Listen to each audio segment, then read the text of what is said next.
All right, so it's my pleasure to introduce you to Andy DeVos. He is a PhD candidate in the Language Literacy Culture program at UMBC. His academic research focuses on race relations history and race in popular media. He has been working with urban youth for the past 15 years and has lived in Baltimore most of his life. And he's currently the Information Technology Administrator at City Springs Elementary Middle School, which isn't too far from here off of Caroline Street here in East Baltimore. So without any further ado, I'm going to turn it over to Andy, who's going to complete his presentation for us. Thank you, sir. No problem. I forgot my clicker thing, so hold on. So I'll start off by saying I was just talking over here. I'm pretty good at not going over, so I'm really going to try to get us done in an hour. And also sometimes I talk a little fast, so I'm giving you permission if I talk too fast, you can just like shout, slow down at me. Okay, so this is not too formal here. So the title of my presentation is Understanding Baltimore: Urban Life, Race, Class, and the City, Past and Present. And that's kind of a lot to swallow in one sitting. So I briefly want to actually jump into this through a recent event. A recent publication. There's a guy from Baltimore named D. Watkins who wrote an article recently called Stoop Stories. And basically in it, it's a pretty lengthy article. It's pretty interesting. If you guys get the Hopkins magazine that comes out once a month, he made the cover recently. But in it, he makes this statement, or posits this idea that there are two Baltimores, that there's a white Baltimore and a black Baltimore, and that they kind of live separately from each other, even though they live directly next to each other in some cases. And if you go around Baltimore, you see a lot of evidence of this. I don't know if this building's still here, but this is my favorite pictures of this kind of interesting contrast of this new, forward-looking construction, this kind of old, residential stuff kind of coming into conflict, and the contrast being very stark at times. You also see it just in your neighborhoods, right? That there are older residents, some of whose families have been here for generations, and younger residents who tend to be a little more upwardly mobile, more educated, and living right next to each other at times, but oftentimes not really interacting with each other. I want to show you one more artifact before we really jump into the presentation. So I work at City Springs School, as he said, which is not too far away. One day I was driving into work, and I saw these two billboards. I'll just throw them up together and let you look at them together. They're right immediately next to each other. This is on Central Avenue, I believe. And, again, they're right next to each other. Now, this one is a photograph I took with my phone. The first one's an actual image from the internet, so it's a little sharper. But it's just interesting how these two billboards, which are communicating messages to residents of Baltimore, are communicating very different messages, are using very different imagery, right, and are obviously communicating to two very different groups, right? Only take like 45 seconds, turn to someone next to you, just talk about these billboards. Go. So I'm sure you said some interesting things. We're going to have some more chance to kind of talk in small groups at the end. And I would like to hear what you say, but maybe towards the end if you want to share some of your observations. But I think at least I was just kind of eavesdropping, and I heard some interesting things already. When I look at these billboards, it makes me ask questions, right? And I think a lot of people who come to Baltimore find themselves asking questions. And here's some of the questions that I've found myself asking over the years. So why is Baltimore so segregated by race and socioeconomics? Why are the social material conditions in Baltimore's neighborhoods so starkly drawn along race and or class lines? And how might understanding the history of race in Baltimore shine a light on present racial dynamics? Now, this last question maybe is not one people ask, but it's one that I ask because I'm a historian, and that's primarily what I'm here to talk about today. And before I jump into it, I do want to just share a quick personal story. So this is me way back in the day, back in my more handsome days. So both my parents grew up in Hamilton, which is kind of northeast part of the city. They grew up there. They went to public schools. They took the public transportation to school every day and have all these great memories of growing up in the city. I was born in 1979, and shortly before my first birthday, my parents moved out to here. And long story short, I still came to the city a lot. I went to school in the city and church in the city, and I would, see these contrasts all the time. And this for me is not just a theoretical question, it's a really personal question. Like, why is Baltimore this city where there's just these like stark contrasts between different groups? And why is it that my parents who grew up loving the city so much now really hate it, honestly, and are really kind of like frightened of it? So for me, this has been kind of a personal journey in a way. So let's jump right into it. So let me just throw this up. So here's kind of my talking points for the day. So Baltimore obviously has a long history. We're going to focus on the kind of the 20th century, especially the post-World War II period. And most of what I say you're probably going to forget. And that's fine. So I tried to at least make everything almost rhyme in terms of my talking points. And what I really want to look at are what are the big kind of moments in 20th century history that kind of gave us the Baltimore that we have today. You could think of these as moments. You could think of these as kind of overlapping steps in one large process. You could think of these as recipes and ingredient. But these are the things that I identify as really kind of leading up to what we have today. I hope that makes sense. Before we start, just maybe some definitions. So I'm going to be using some words that people have different ideas about. So I just want to define what I mean. Obviously, I'm going to be talking about race a lot. This is a very academic definition. I have my own easier one in a second. So when I say the word race, I think I'm maybe using it in a way that most Americans aren't really thinking about it. So when I say race, I mean race as a social construction, as an idea, right? Built on the recognition of difference and signifying the simultaneous distinguishing and positioning of groups vis-a-vis one another. You're all grad students, so hopefully you got that. If you did, whoops, I'm going too fast. More than this, race concerns relations of power between social categories by which individuals are identified and identify themselves. I'm going to give you my own easy, accessible definition. Race is a historical construct, historical is kind of emphasized, that was used to identify which groups of people got stuff and which groups didn't. A little more simple, right? So there's three key ideas. One, it's a historical construct, meaning it's you can't just understand race just by looking at today. You have to understand race throughout American history. Second thing I've highlighted is identify. Race has a lot to do with identity, right? Who you are as an individual in terms of your social structure, right? So it's not just this idea that comes from within, it's an idea that people internalize and develop as they live their lives. And this is the most important one, is that race has been used to decide who gets stuff and who doesn't, right? And even if things have changed today, that we still have that legacy. Here's another quick, easy definition. Race is a historical tool used to decide which groups get the best and which groups get the rest. Now, some of you might not disagree. Some of you might disagree with this definition. Some of you might say, "Hey, we have a black president. You can't say this stuff anymore." But one of the arguments I'm going to make is that this is for most of American history, and some argue still, it's up to you whether you believe that or not, but that for most of American history, this is what race was. It was a distinction that was used to decide who got stuff and who didn't. Another kind of basic terminology I want to hash out. So some of you might be hearing the two Baltimores and thinking like, well, that's a little broad, right? I'm neither black nor white. Maybe you're from Asia or from Africa or Europe or whatever, or maybe you're saying, like, that's a little unfair to say there's two Baltimores that aren't really fit in that scheme.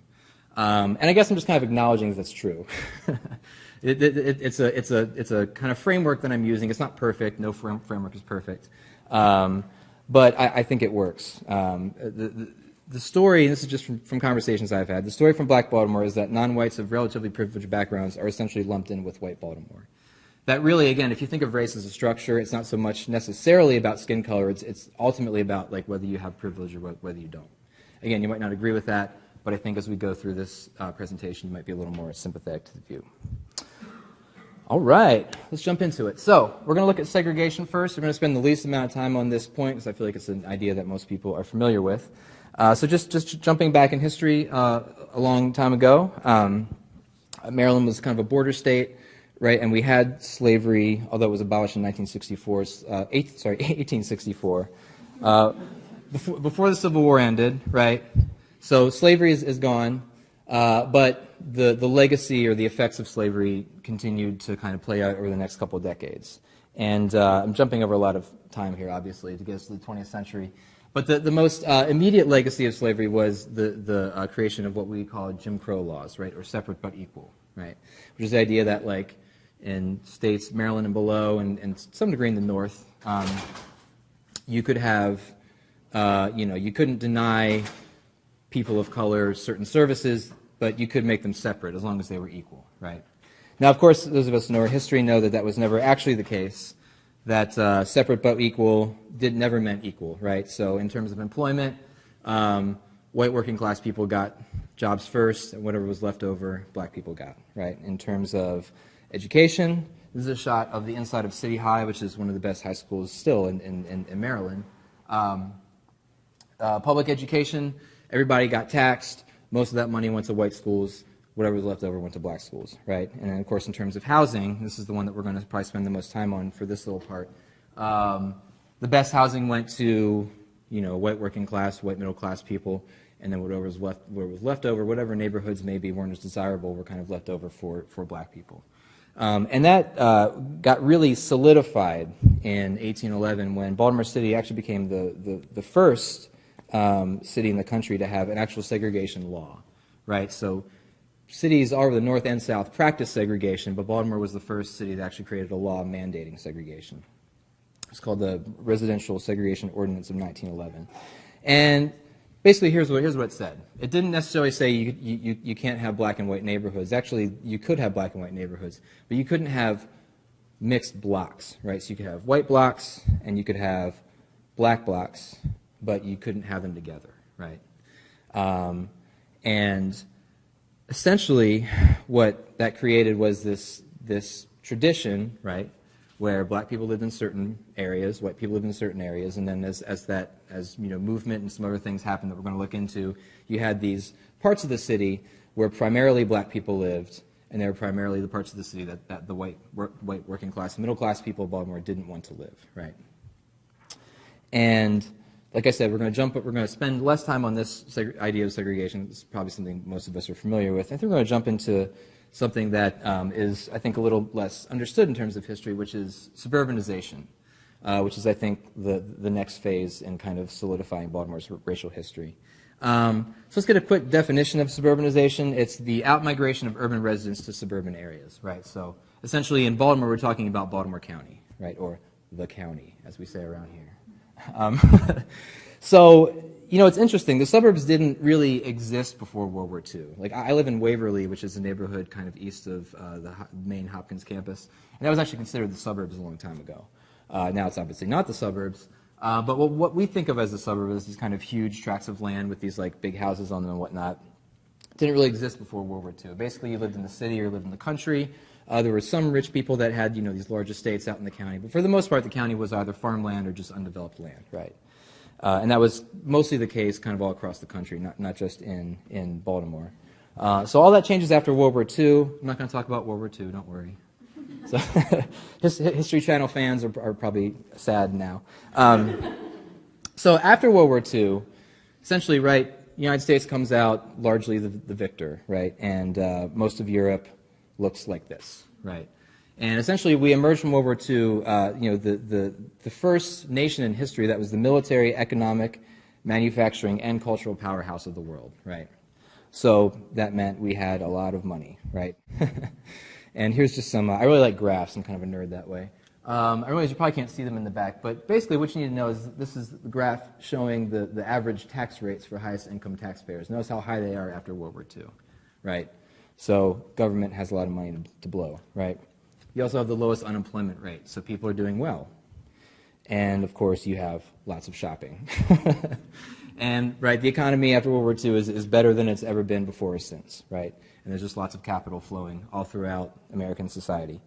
In addition to that, the government, since they have all this extra money and they have these GIs returning from the war that they want to kind of honor, they initiate something called the GI Bill. Which had multiple parts to it, but the most important for our purposes here is that it really helped a whole new generation of GIs, middle class, as we're going to see, pretty much exclusively white men and families to own homes, right? And basically the way it worked is the FHA, the Federal Housing Authority, offered people mortgage-backed wait, no. Am I saying that right? Mortgage-backed securities? Am I saying? I can't read my notes, they're really small. Basically, you could get a cheap mortgage. Before the FHA was around, if you wanted to buy a house, you had to put between 50 and 90% down on your house just to purchase it, right?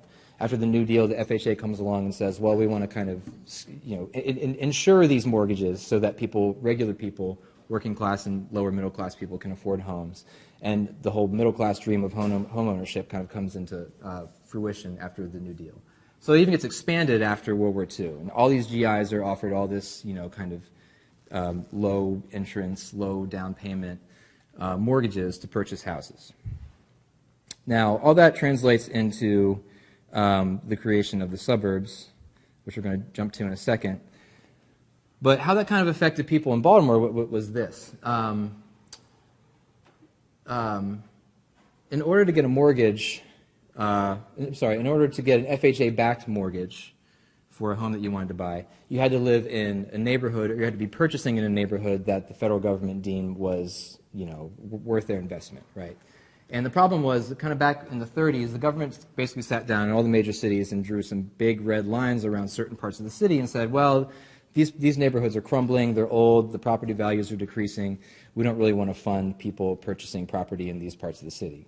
Now, of course, big surprise, because of the history of segregation and forcing black people into neighborhoods that other people didn't want, those were almost exclusively black neighborhoods. So basically what you have is a situation where, this American dream of home ownership becomes mostly a white thing.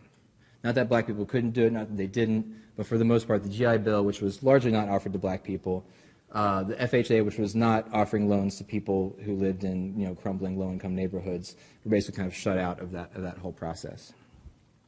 So just a little quick commercial. I'm hoping some of you have seen this before, but the clip we just saw is from this documentary called The House I Live In. It's not actually about homeownership. It's about mass incarceration, which we'll talk about. I recommend it to you. It's a great film. I think it's on Netflix presently, for those of you who have a Netflix account. Anyway, commercial's over. So you have kind of this seesaw effect, right? So on one hand, you have the cities kind of going down. On the other hand, the suburbs are rising, right?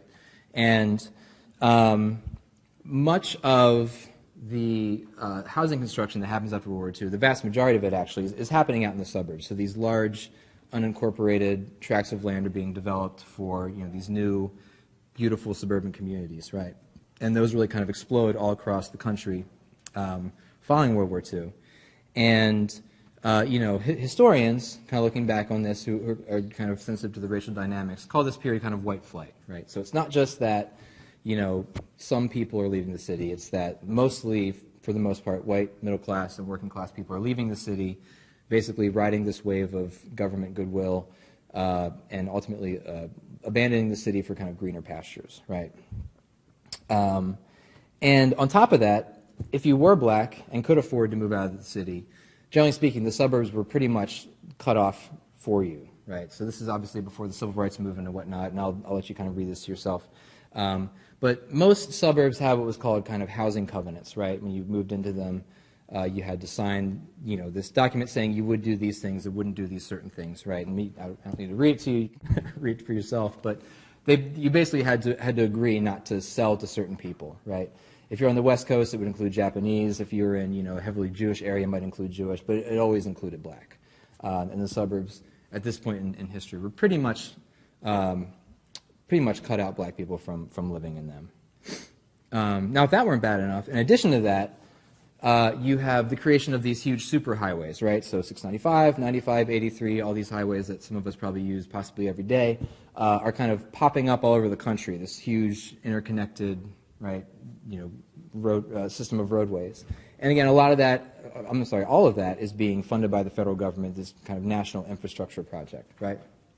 Now, although there's obviously nothing inherently racist about the Federal Highway Act, it did have, I guess, racially imbalanced effects. So, it's interesting, if you look at a picture of a highway from like Google Maps, which this is what this is from, right? You can look how the highways like literally just cut through the centers of cities, right? So in order to build these highways, and this is especially in places like New York, it's less so in Baltimore, but it's still a thing here.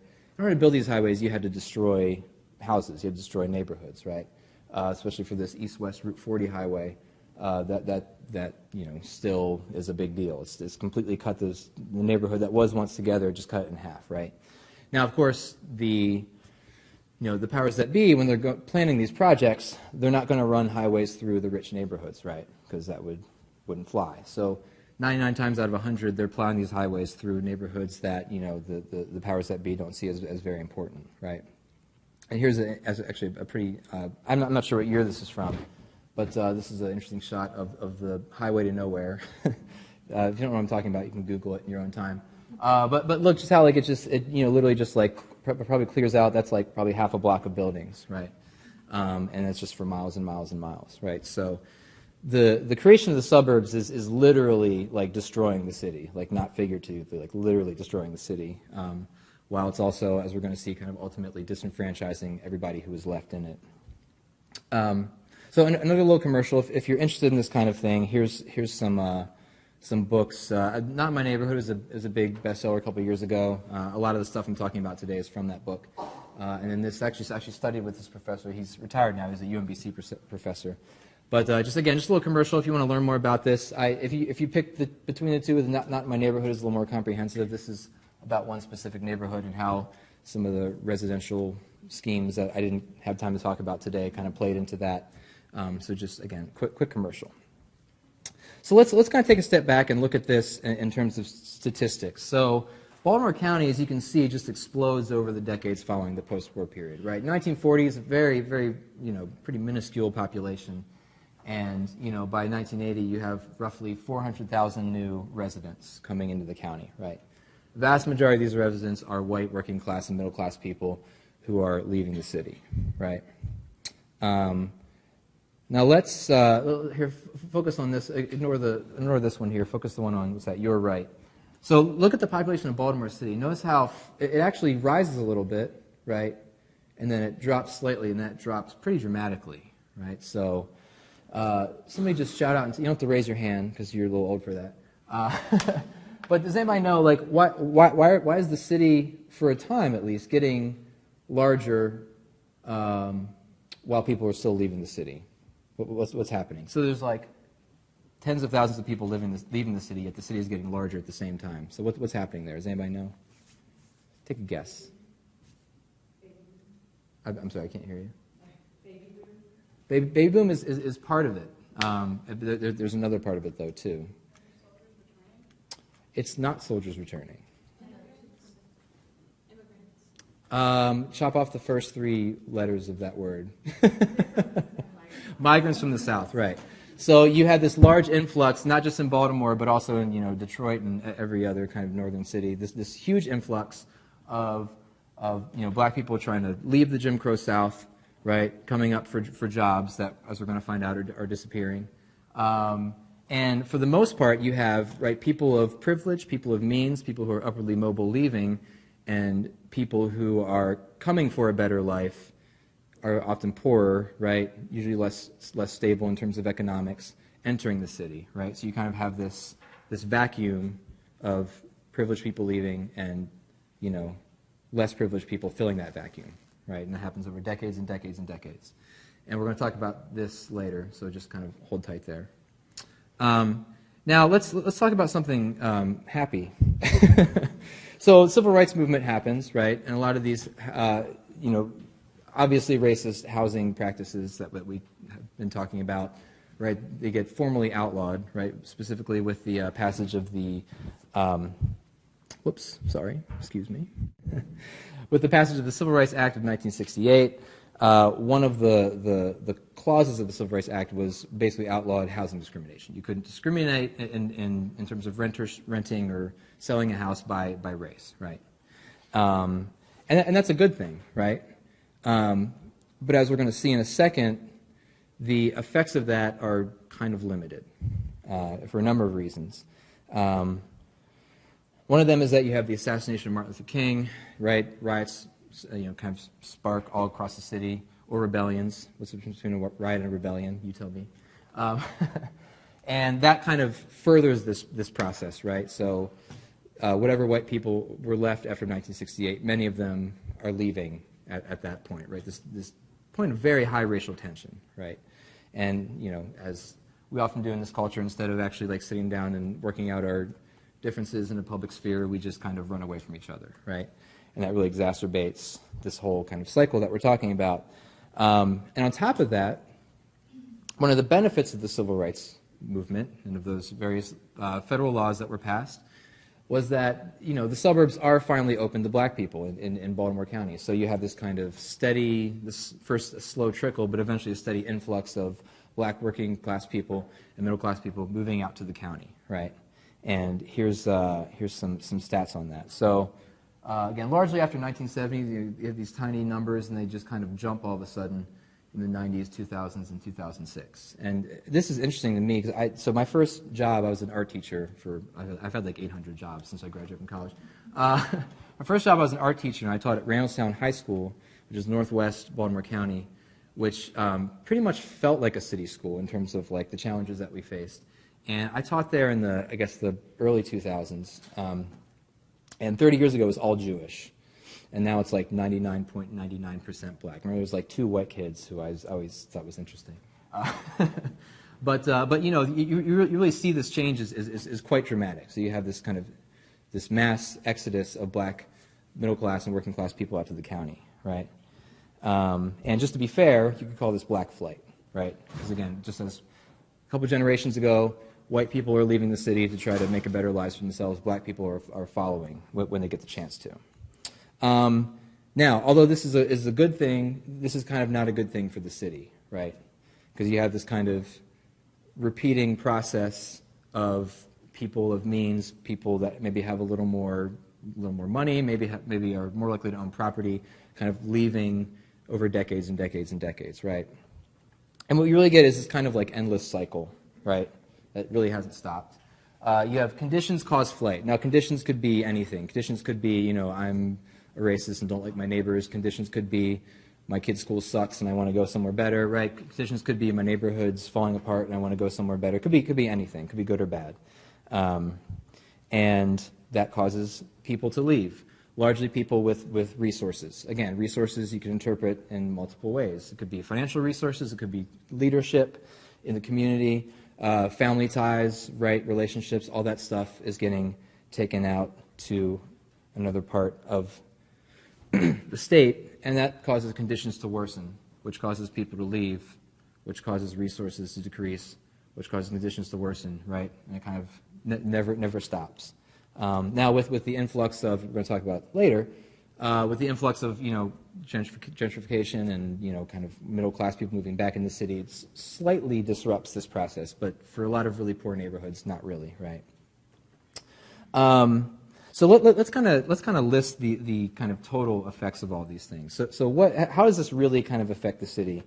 So you have some kind of after effects of suburbanization. You have disinvestment in public transportation, right? Baltimore's, if you talk to people who depend on public transportation, they all have stories of how they've waited an hour or 2 hours for the bus sometimes, right? And you have tax base drying up, right? Services for trash, for schools, right? Fire, police, all that stuff leaves as people with resources leave. Emotional attachment to the city changes. And I don't think you can underestimate that. I mentioned my parents. I mean, they used to love this city. My not exaggerating for effect. My dad said his childhood was like happy days. Like he used to, go to the soda shop with Fonzie and the guys. Not really, but but he's actually said things like that. But now he sees the city as a place to kind of be feared and resisted and ignored, right? Established community leaders often leave, right? That's huge. Right, back to this. I don't know why I put this in here. It's a good idea at the time. Growth of abandoned housing stock, right? You're seeing that less than it was even 5 or 10 years ago. But we've probably all seen this, right? These neighborhoods where most of the houses are abandoned. There's 2 or 3 houses on each block where people are living, right? It's almost impossible for me to imagine that these neighborhoods were once all the houses were full, right? So you have just neighborhood change just kind of happening so fast. These neighborhoods are just collapsing. And then lastly, jobs disappear, right? And now I'm going to make an argument. If all these things had happened, but this last one hadn't, I think Baltimore would be so different now than it is today. And that's kind of what I want to look at in my next little segment, which is I really want to look at de-industrialization. Let me just define it real quick in case you have no idea what I'm talking about. De-industrialization is the rapid disappearance of heavy industrial and manufacturing sectors of society, right? So the disappearance of like what we've historically considered working class jobs, so, assembly lines, factories, right? People doing this kind of stuff, right? And the jobs are leaving in three directions. They are going out to the county. There's a young man that I mentor who just got a job on an assembly line. I didn't even know they existed anymore. And he has to like drive out or take the light route to Hunt Valley every day, right? Because there's not much manufacturing here actually in the city. A lot of those jobs are getting mechanized, right? People getting replaced by robots. And a lot of those jobs are going overseas to places like China, right? This really obviously accelerates more in the 80s, but this is kind of when some of this stuff begins, right? And in terms of kind of the overall American economy, these kinds of jobs are being replaced by these kinds of jobs, right? Jobs that you need education, jobs that you need, kind of high-level skills that you're not going to get just going to like a public school where they're just teaching you how to read and write, right? And of course, that kind of continues the cycle of black people in Baltimore being kind of left out of, the good stuff.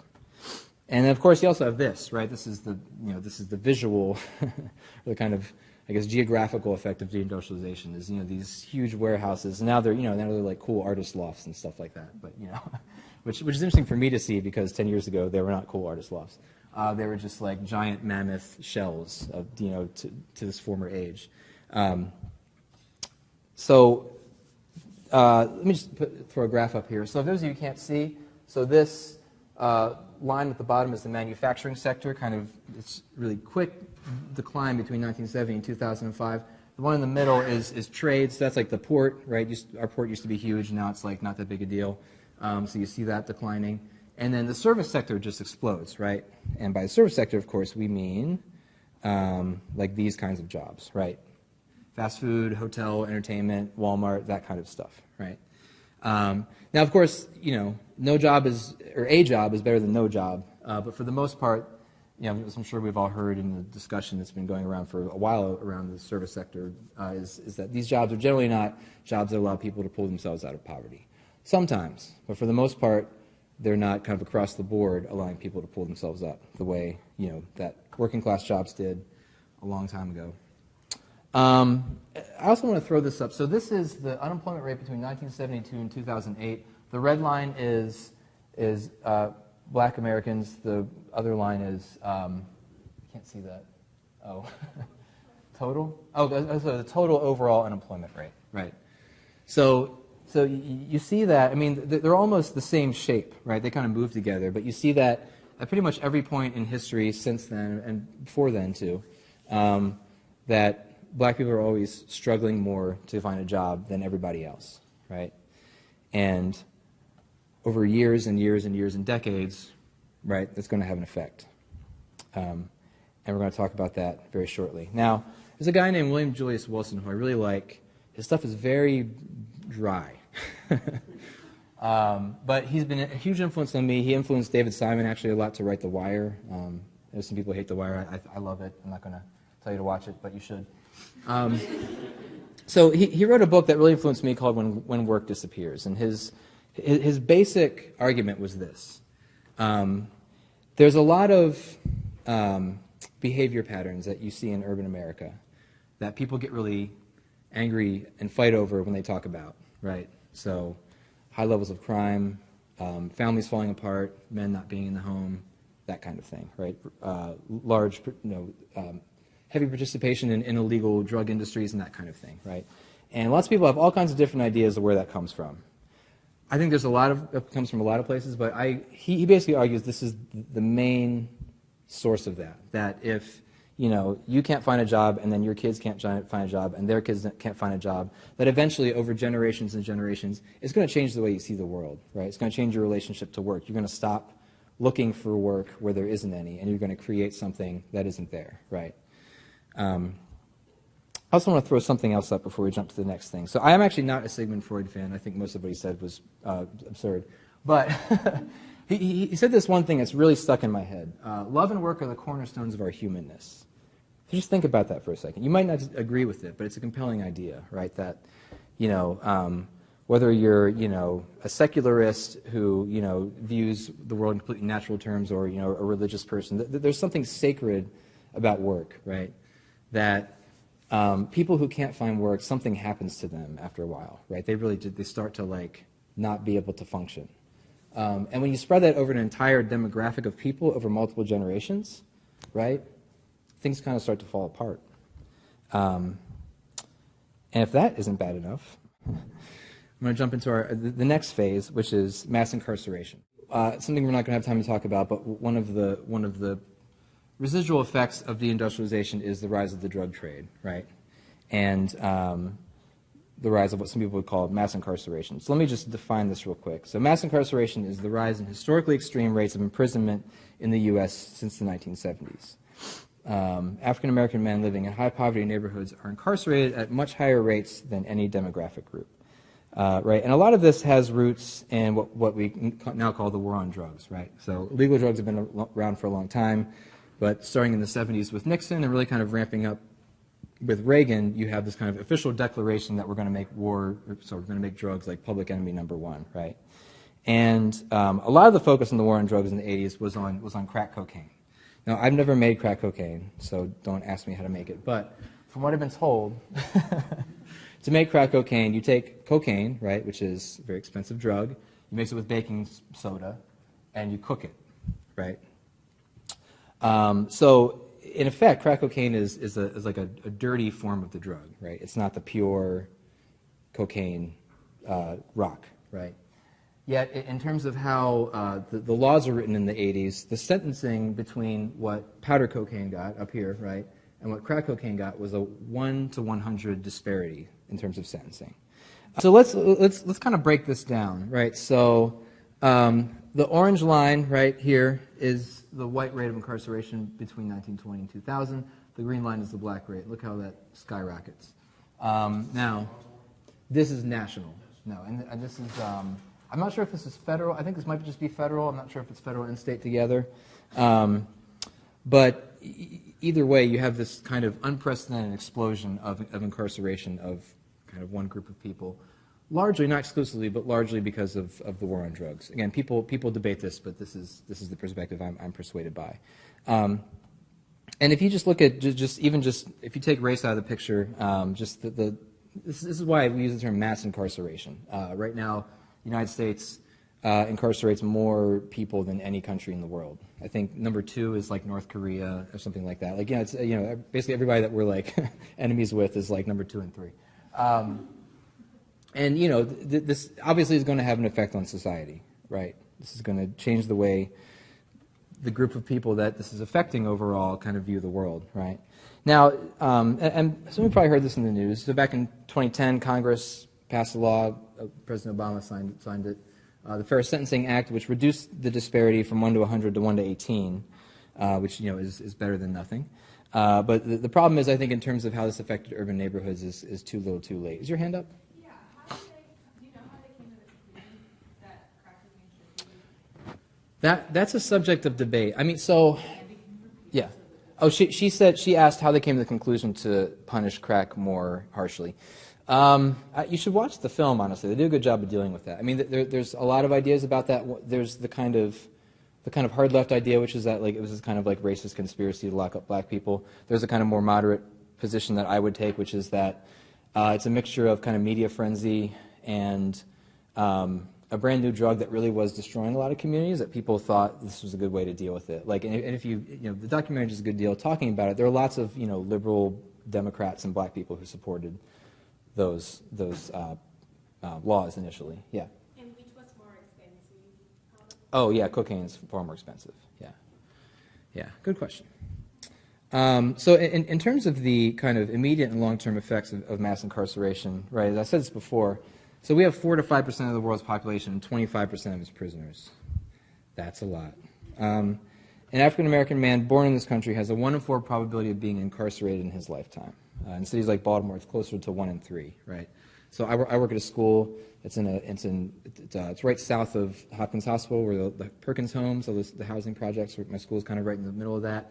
Almost all of our kids have a loved one or a family member who has some kind of experience in the criminal justice system. And for some communities, prison is a normal, I put that in quotes, part of life. Many students, this is originally for teachers at my school. I just say many people have loved ones behind bars, right?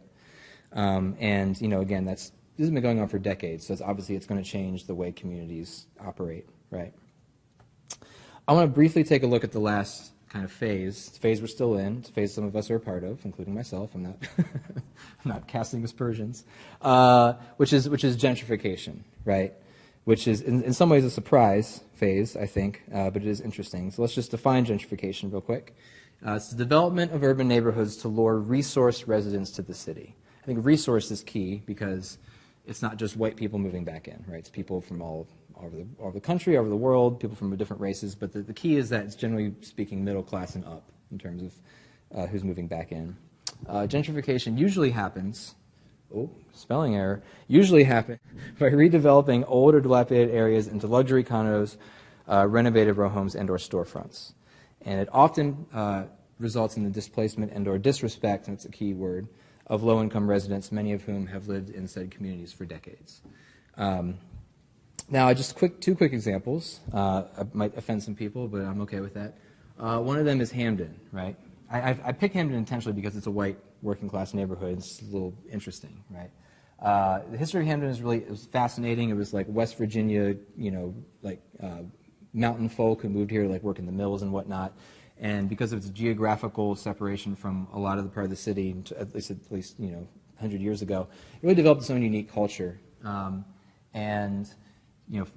Basically since I've been in college, there's been a lot of artists and hipsters and stuff, right, moving back into Hamden, and there's a palpable tension. I lived in Hamden for a year, and I felt like I was part of the problem, and I didn't want to live there anymore, right? So you have these super trendy shops now, which have all replaced all the shops on 36th Street, all of which were shops that catered to kind of, white working class people 30 years ago, right? And of course you have the Hun. Again, I might offend some people. I think the Hun is like white working class blackface. I think it's really disgusting and offensive. It's kind of like making fun of this crass, white trashy working class right? I don't know. It's disturbing. The other, I gotta be careful what I say here. I don't want to get in trouble here. The other is Middle East Baltimore, which is here basically, right? You have a lot of development that's occurring, and it's right next to a lot of kind of these highly abandoned neighborhoods, right? And it's just very interesting. It creates a lot of tensions that I probably can't go into. So let me just quickly go over really quick just the pros and the cons of gentrification, because I do think it's an interesting thing. I think unlike the other things which have been mostly negative, there are some positive effects to gentrification, certainly, right? Return of tax base is big, right? The tax base is probably bigger now than it's been, since the 40s. Housing market's been reignited all over the city, although not catering to everyone. New businesses have been started, right? Kind of all over the place. City Hall tends to be more responsive to the people who are moving back into the city. That's debatable, I guess. Quality of life improves, greater safety, and then there's kind of new community leadership, right? The cons, however, I think are almost like the flip of the pros. You have a lot of long-term residents being uprooted. That's been a big issue with the East Baltimore development here. Community culture or history loss, right? You're talking about communities that have been around for 100 plus years, right? Just kind of being wiped off the map and replaced, and a lot of people really feel that sense of loss.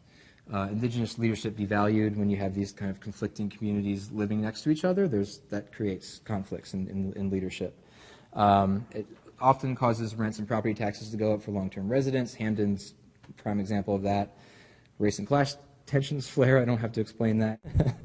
And this is anecdotal. I don't have data on this, but I feel like I've noticed, when you go to places like Hamden, it's not the old school residents of the neighborhood who are working at the cool boot stores and stuff like that, right? It's like art students who are probably living off their parents' trust fund or whatever. That was really inappropriate. I'm sorry. I went to art school, so I can say that. and this has been a big issue, public funds partially going to private developers, right? I'll let you sit with that, right? I think I'm going to wrap up. So I think you can see now when you kind of put all these things next to each other and see the flow and see the process, how they kind of overlap and lead into each other and create these really, really challenging historical problems, right? But this is how we get the two Baltimores. Again, whether you buy into the idea of the two Baltimores or not, I feel that this kind of speaks for itself. I want to end on one quick thought, and then we're just going to have some questions and or discussion.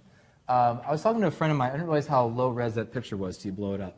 I was talking to a coworker of mine recently, and he is not from Baltimore. He moved here a couple of years ago. He's a teacher at my school. And he had this really interesting phrase that stuck with me. He said, Baltimore is a city that kind of gives you an ultimatum. It's not like places like New York or like LA where like you can live in these like enormous, safe middle-class neighborhoods and like never see the ghetto or whatever. Like you can't escape it in Baltimore. You can't go anywhere without seeing the poverty and the difference between the two Baltimores, right? And it's almost like moving here, you're kind of asked to make a decision. Like, do you want to be part of the problem or do you want to be part of the solution? Maybe you think that's a little harsh, but that's kind of how I see it. I think the way he put that was actually really beautiful. And cut.